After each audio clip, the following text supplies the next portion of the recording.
Ukraina.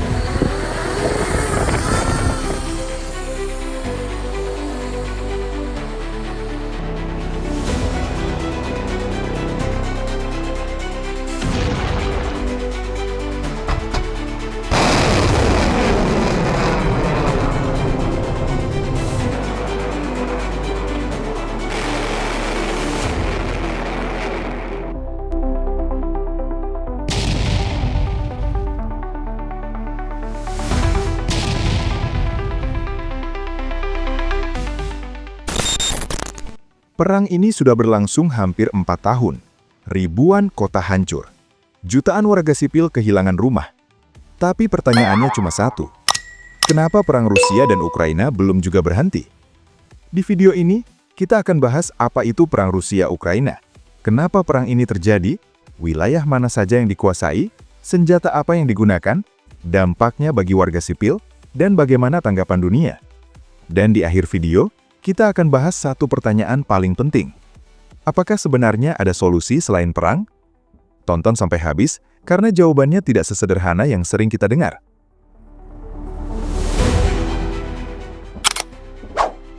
Perang Rusia-Ukraina dimulai pada 24 Februari 2022. Saat itu, Rusia melancarkan invasi besar-besaran ke Ukraina dari berbagai arah.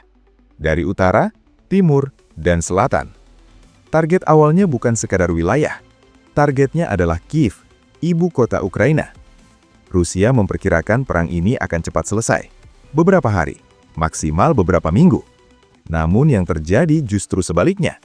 Ukraina bertahan, rakyat sipil ikut membantu, dan dunia mulai membuka mata. Sejak titik ini, perang berubah menjadi konflik jangka panjang.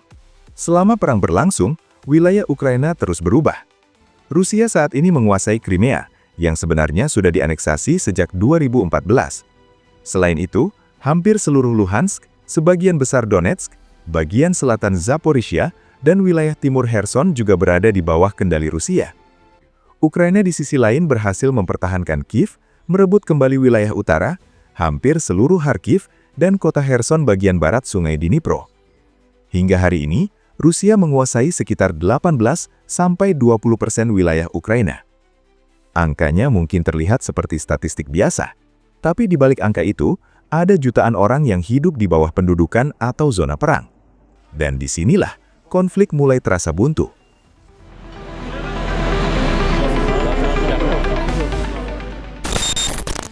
Perang Rusia-Ukraina bukan perang biasa. Ini adalah laboratorium perang modern. Di satu sisi, masih ada tank, artileri, dan perang parit. Di sisi lain, teknologi berperan besar. Ukraina mendapat bantuan senjata dari negara barat.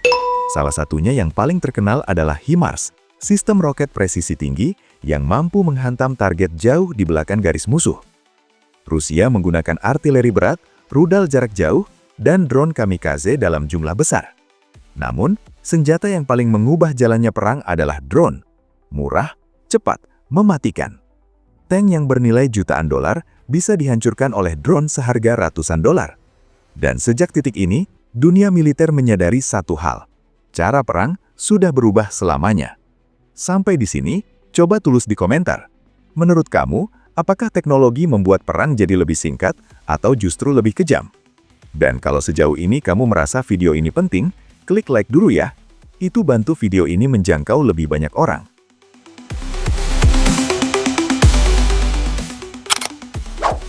Sekarang kita masuk ke bagian paling berat.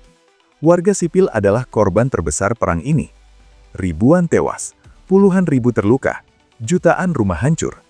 Kota-kota seperti Mariupol dan Bakhmut hampir rata dengan tanah. Sekolah rusak, rumah sakit kewalahan.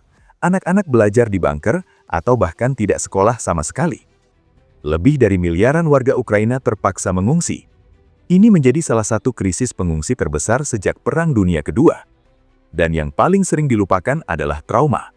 Sirena serangan udara, ledakan di malam hari, kehilangan keluarga. Trauma ini tidak hilang saat perang berakhir. Trauma ini bisa bertahan seumur hidup.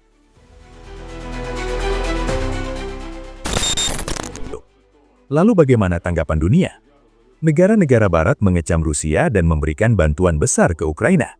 Bantuan militer, bantuan ekonomi, sanksi besar-besaran terhadap Rusia.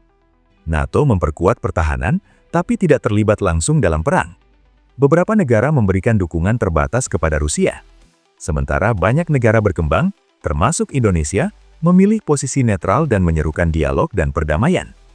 Di Perserikatan Bangsa-Bangsa, mayoritas negara mengutuk invasi Rusia, namun dunia tidak sepenuhnya satu suara. Perang ini bukan hanya soal Ukraina dan Rusia, ini adalah cerminan dunia yang terbelah.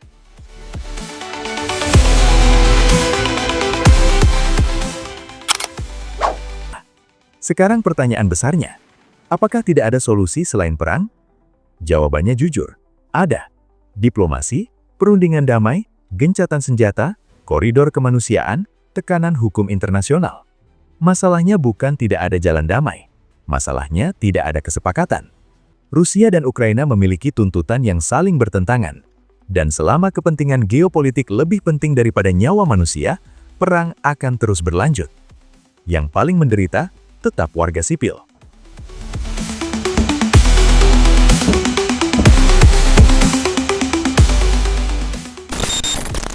Sekarang aku mau lempar pertanyaan ke kamu.